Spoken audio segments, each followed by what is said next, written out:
Roger, do you want us to go ahead and start? We good? All right. Hi. So I'm John.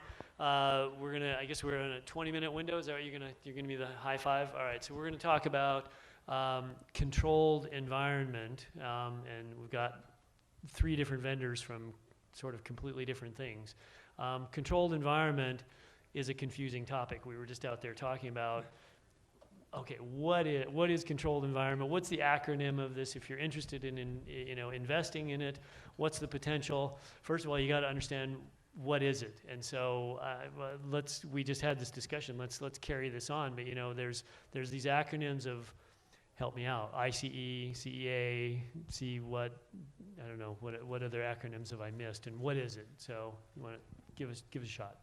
Yeah, so I'm Jay Albere, I'm with Lumigrow. So we build a smart horticultural lighting solution, so connected environment in a CEA environment. And so I think CEA to us is really anywhere where you're controlling the environment. So let's define CEA. Yeah, so controlled environment agriculture. So for us, it's really greenhouses, indoor warehouses, anywhere where you're sort of adding artificial lighting to the solution to help grow crops more effectively, right? I think that's sort of from our perspective what we think of CEA. Now your perspective is a little different on what is controlled environment. Yeah, so controlled environment agriculture, you've got you hear a lot about vertical growing, and just to introduce myself, I'm Nathan DeFore with DeFore Innovations. We've got a vertical hydroponic sleeve which reduces the cost of hydroponics, and increases yield because you're growing in a vertical environment. But a lot of people see vertical growing as horizontal plane vertical growing, where you also have vertical growing that is like a pipe or stand that stands straight up.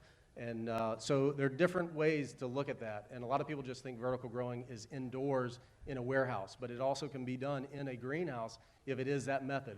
Horizontal methods can't do that because you're looking at limiting the light. Nathan, can you put it nicely out there? What's the components we need for indoor or? Yeah, so for indoor agriculture, you need the components that plants need to live. You need light. You need to control the environment, heating. It's cool in here because we're controlling that with air condition. You need energy. That requires energy. You need nutrients, and so that nutrient's delivered through the water. Most controlled environment agriculture is done through hydroponics. Because it's the most efficient. If you're doing it indoors, it's expensive per square foot of growing space, and so you want to maximize that, and that's what hydroponics does. So, but yeah, and that's what we're looking to do. So I guess we already, and I want to ask you because you're in the agritecture consulting, but does controlled environment to us, does that mean that it always is hydroponics? Because this is an interesting thing from an investment point of view. Like, what am I looking at? Is it hydroponics? Is it aeroponics? Is it aquaponics? Is it also, I just had a discussion this morning with somebody about, well, what about like in Mexico where they have these huge greenhouses, but it's all soil? Is that controlled environment? I think it is, but by industry, we're kind of saying, no, that isn't really controlled environment. Just yes or no? What do you think? Yes. Sorry. My name's David Caesar with Agritecture Consulting. You're a little too close. Sorry about that. Yeah, I would say any environment. It can be a greenhouse with soil where there are attempting to control the environment or are controlling the environment is a controlled environment. Large greenhouses, you're using soil, you have ventilation. In the wintertime, you have heating. That's a controlled environment. It may not be controlled to the same extent that you would in an indoor farm where you're controlling everything from air temperature, humidity, CO2 levels, the exact nutrients the plants are getting. There's not the same degree of control, but it is still a controlled environment. Right. So it's an interesting thing from an investor point of view just to be aware if somebody says, hey, I'm doing controlled environment. Well, okay, what? And so like you're doing a component of that. So you're doing lighting. You have a growing medium. You're doing a total package thing, I guess, right, on your agritecture, right? So just curious. So let's take it away. Yeah, so I think from our perspective, obviously lighting is an important component. I mean, there are 1.2 million acres of vegetable greenhouses out there. 1 million of them are not lit. Just by adding lighting to that component, you can increase yield 30 to 50%, right? So that's one part of starting to make controlled environment agriculture more efficient. But I think the big deal that we do is we also provide a wireless connected environment to provide more data, right? Helping these growers be more efficient in what they're doing day in and day out, kind of like what Microsoft was talking about with outdoor land, we're trying to do that in the controlled environment, agriculture, to provide one, light, which is the most important thing, but also provide a connected environment. I think there are a variety of levels with controlled environment. It could be a hoop house, right, that's just in your backyard. It could be a very high-tech greenhouse or an indoor environment. So the important part is that lighting can help any of those phases from that perspective. So as a component, lighting is one investment opportunity, and there's a lot of lighting companies out there, and you know, how do I know which one is a good thing to put my money on, right? So, because you're non-denominational, right? I guess Yeah. you're saying. So you don't have to be in controlled environment. You could be elsewhere. You're right, exactly. So I mean, I think from it's about the expertise. I mean, so I've got 20 years in the lighting industry, and so I think it's really, the horticulture market is completely different than anything else out there. And I think that's a key component of it, is understanding the space, just like anything else, right? You know, while building an LED fixture is an LED fixture, it's a very different conversation when you're building it for a conference room versus a greenhouse, which is a very harsh environment, right? And so I think if you're looking at just from a component perspective, that's key.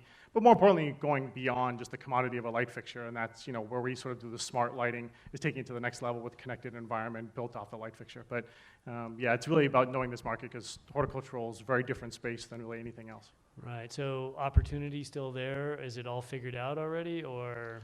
No, it's a huge market. I mean, that's they estimate just the LED horticultural market's going to be about $2 billion market by 2022 at about a 10% penetration market. So HPS is still the major light source, which for those of you who know what HPS is, it's that orange glow that used to be in your parking lot at your mall. That's no longer there, and that's mainly what growers are using. So there's a huge opportunity to save a lot of energy, but also provide a much bigger benefit. All right, good. And we talked about, these are sort of global opportunities, because we were just talking out there. The United States is what, really kind of the smallest on. You want to talk about that a little bit? That's, we talked about where else is this happening? Yeah, so the United States really is only a small portion of controlled environmental agriculture. There's 52 billion square feet, or an estimated 52 billion square feet worldwide, which produces about $340 billion worth of vegetables. Most of that is not here in the United States. You've got Canada, Mexico, Europe, who produces a lot. Netherlands, we talked about. Yeah, Is huge? Netherlands is second in exports dollar-wise for agriculture, and that's because they are the leader in technical controlled environment agriculture. So, in other words, if you're in the business of making componentry, what do you think, David? I mean, it sounds to me like you should be asking the question, where do you sell your components? What? Yeah, I would say that as investors, people should be thinking about indoor agriculture not based on individual farm successes or failures, but looking at indoor agriculture as a platform that's going to enable multiple technologies. Right now, we're doing indoor agriculture using technology, for the most part, that was created for outdoor agriculture. We're using seeds and plants and plant varieties that were created for outdoor agriculture. So there's tremendous opportunity in indoor ag around different varieties of plants that would be created, around HVAC, around sensors, around data, around lighting. So when you're looking at it as an investment, look at it as a platform that's going to enable tons of technologies moving forward, not just at individual successes or failures of farms. Good. Now, what's the risk? And you guys are going to answer differently. Like, it's capital intensive, right? If I'm going to build a greenhouse, I'm going to populate it with, either horizontal or vertical stuff. Lighting is expensive. How quickly does it go obsolete? Because, as an investor, I really don't want to buy $2 million of lighting, and then you tell me in 6 months we figured out the new frequency, all new stuff, right? This will make me very mad at you. So, yeah, I mean, I think just from the good news about LED lighting is it lasts a long time, right? I mean, it's very, from a depreciation. But listen, it's expensive, and that greenhouse, like I said, can be very different as far as what your cost is. I mean, it could be $1 million an acre, right, all the way down to $500,000 an acre to $1.5 million an acre, right? It all depends on, what you think you can get out of that, depending on where the environment is, right? Building a greenhouse and utilizing sun in Canada is very different than growing a greenhouse and utilizing sun in Mexico. But you've got infrastructure and cheap power in Canada, and you don't in Mexico. And so there's a lot of variables that go into building that in controlled environment and what you think makes the most sense. How fast is the technology changing? Like, I know from 10 years to today, how many times has the LED lighting thing changed, and we've learned more about the frequency of light waves and what we use. How many times should I have replaced my stuff in the last 10 years? You're not going to answer that, are you? Well, it's sort of like how often you replace your iPhone, right? You know, you can Yeah. upgrade to the latest and greatest thing. Gosh because, darn, that's affordable, right? Yeah, right. $1,000 every 6 months. Exactly. Yeah, So, you know, listen, LED lighting is going to be much more, not nearly like the iPhone, right? These things are going to last 10 years. It's just going to be, do you want the latest and greatest app or technology that goes with it, Of course I right? do. Yeah. Do you have a swap out model? Yeah, exactly. You yeah. do? I mean, do you have one? Yeah, Can we I are give building you- technology Can to I give you upgrade. my own old stuff back, and you're going to give me the new for a 10% off? Service agreement. Yeah. Okay. Yeah, That we'll figure it out. All right, that's good. Well, now, you've gone in completely the different direction. You're trying to press into, dare I say, disposable? I'll let you explain. Yeah, so our product, we see that the capital cost is a pain point for small farmers to enter the market because it takes a lot of money to build out a big controlled environment agriculture building. And so what we've decided to do is look at it a little differently. And our product is a one-time use product. And right now it's a recyclable product, but we look to make it so that it's made out of a natural fiber that is compostable. So it creates a really eco-friendly product. But what it does is it reduces labor costs. And that's another pain point for farmers right now is labor. And it's not just having labor, finding the labor, but it's finding the technical labor to operate these operations that are actually pretty technical and need somebody who has some experience and knowledge to operate them. So we're looking to reduce that technical knowledge and labor that's involved in the controlled environment agriculture. And how much, I mean, you're not really eliminating all capital costs, obviously, but this idea of disposability is interesting. Yeah, so what we look to do is for each crop generate a profit for the farmer. So, and what happens with that is now the farmer, if trends change, they can change with those trends. So we can adapt our product to meet those new trends. So that's our approach, is to provide something that's flexible for the farmer. And we just have to talk a little bit about the waste of that. Is that recyclable, regenerative? How does it work if I'm disposing plastic stuff? I don't want to do that. Yeah, no, that is a negative image of the product. But what you have to look at too. So ultimately, we will make it we've trialed with compostable products, and we'll make it a natural fiber product eventually. But if you look at what's out there, if you've got to fill a greenhouse full of plastic, on a weight per weight basis, we will actually be less once we get to those stages. So if you go and invest in a large agricultural project, you're going to buy a lot of plastic because that's what they're made out of. And so what we see is that we'll be able to adapt our product fast enough so that you will not have introduced that much plastic in the environment. Good. What about the economics of all this? Is controlled environment, David, you might want to talk about this a little bit. Is controlled environment really better than outdoor farming? Different? What are the, because outdoor farmers are not exactly, flush with profits on a lot, right? Yeah. So indoor farming is challenging economically, and currently, there are very specific markets that are profitable, but looking to the future, the number of markets that are going to develop where that profitability exists are going to be great. For example, everyone knows about cannabis, everyone hears about salad green productions and microgreen production, things like that. But, as there are many companies now that are looking to incorporate indoor ag, even though it may not essentially be profitable for them. So for example, because it allows for more transparency, because it allows for the company to tell a story about where their produce is coming from, because it gives them more control of their supply chain, and for food safety reasons. So restaurants, international restaurants are looking to get in this market to be able to control their supply chain and be able to tell this story. So currently, indoor ag, CEA, the areas where it's profitable, tomato production, I think close to 90% of the tomatoes produced in the U.S. for the U.S. market are produced in controlled environment, almost all greenhouse. So there are definitely markets where it's profitable, and those markets are going to expand with the uncertainty around outdoor ag as well. Let me add something on the tomato production. What's interesting about that is before it was profitable as a indoor agricultural, it's actually the majority of indoor agricultural is tomato production or cucumber, that type of thing. And before it was that way, it was done outdoors. But what happened is they adapted to indoor agriculture. So it is a vertical product. If you go into a big greenhouse that's growing tomatoes, you're looking at a vertically grown plant. And so that method didn't exist. And once they introduced that and that adapted, it changed the tomato industry completely. So now the majority of tomatoes that you're going to buy in the grocery store are grown indoor. There are actually companies now, I think Wendy's is one of them, that are only going to source tomatoes from indoor grown agriculture, and that's because the quality is there and the consistency is there.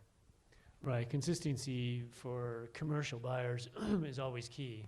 Grocery stores like it. Consumers seem to want it. What about, I've been speaking at a conference this week, another topic about nutrition and nutrient density, and, this is still actually not really well understood, but what happens in a controlled environment? Is hydroponic tomato as good as an outdoor tomato? And Absolutely.